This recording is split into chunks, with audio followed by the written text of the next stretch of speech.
تان اچک لیں گا۔ آئیے تیسرا نقصان کیا ہوتا ہے اختلاف کا، وہ یہ ہے کہ اختلاف کی وجہ سے بڑی بڑی نعمتیں چھن جاتی ہیں۔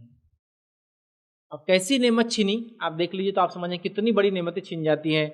صحیح بخاری کی روایت ہے، عبادہ بن صامت رضی اللہ عنہ راوی وہ کہتے ہیں نبی اکرم صلی اللہ علیہ وسلم ہمیں شب قدر کی خبر دینے کے لیے تشریف لا رہے تھے۔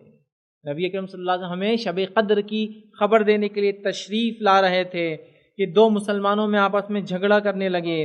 اس پر آپ صلی اللہ علیہ وسلم نے فرمایا کہ میں آیا تھا کہ تمہیں شب قدر کی تاریخ بتاؤں، لیکن فلاں فلاں آپس میں جھگڑ رہے تھے، پس اس کا علم مجھ سے اٹھا لیا گیا، اب تم اس کو آخری عشرے میں تلاش کرو، رمضان کے آخری عشرے میں تلاش کرو۔ کیا چھن گئی؟ سب سے افضل رات، جس کا ثواب ایک رات کی عبادت کا 1000 مہینوں سے افضل ہے، مطلب 83 سال اور کچھ مہینوں سے زیادہ افضل ہے یہ ایک رات۔ یہ رات کی تاریخ چھپا دی گئی صرف دو لوگوں کے اختلاف کی وجہ سے، اور اختلاف کر کے کیا کر رہے تھے آپس میں؟ وہ جھگڑ رہے تھے۔ بڑی بڑی نعمتیں اختلاف کی وجہ سے چلی گئی ہے نا، شب قدر جیسی نعمت چلے گئی، بڑی بڑی سلطنتیں اختلاف کی وجہ سے ختم ہو گئی۔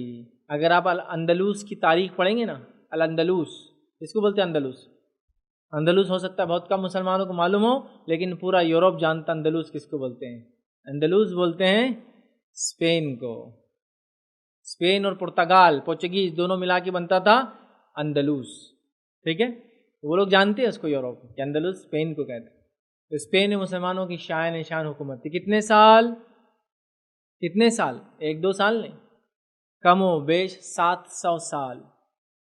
لیکن آج اسپین میں 4% مسلمان جیتے ہیں۔ یہ مسلمانوں کی تہذیب اور تاریخ تھی، جس کا اثر آج بھی الاندلس کے نام سے آ گیا، تو آپ کو کچھ نہ کچھ اندازہ ہو جاتا ہے نا۔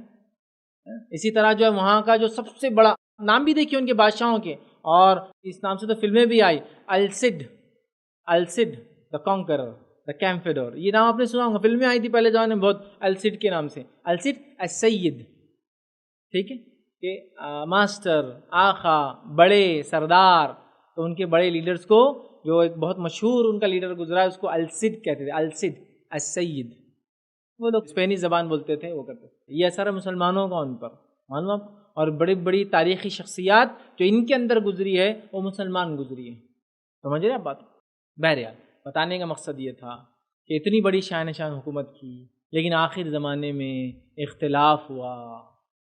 اختلاف کی بنیادوں میں کئی بنیادوں میں ایک اہم بنیاد تھی مسلکی اختلاف، بادشاہ کا مسلک الگ، رعایا کا مسلک الگ تھا، یا پھر بادشاہوں کے اندر آپس میں مسلک الگ تھے، جس کے نتیجے میں ایسی دشمنیاں بڑھی۔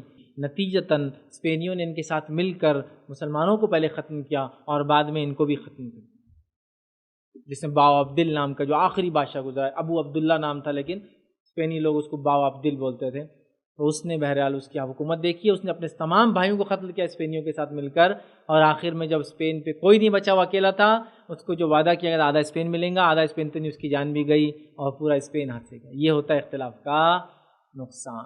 تو بڑی بڑی شاہ نشان حکومتیں گئی ہے نا، اور چھوٹے موٹے نقصانات تو ان گنت گھروں میں، خاندانوں میں آپ دیکھ سکتے ہیں، مجھے بتانے کی بھی ضرورت نہیں ہے۔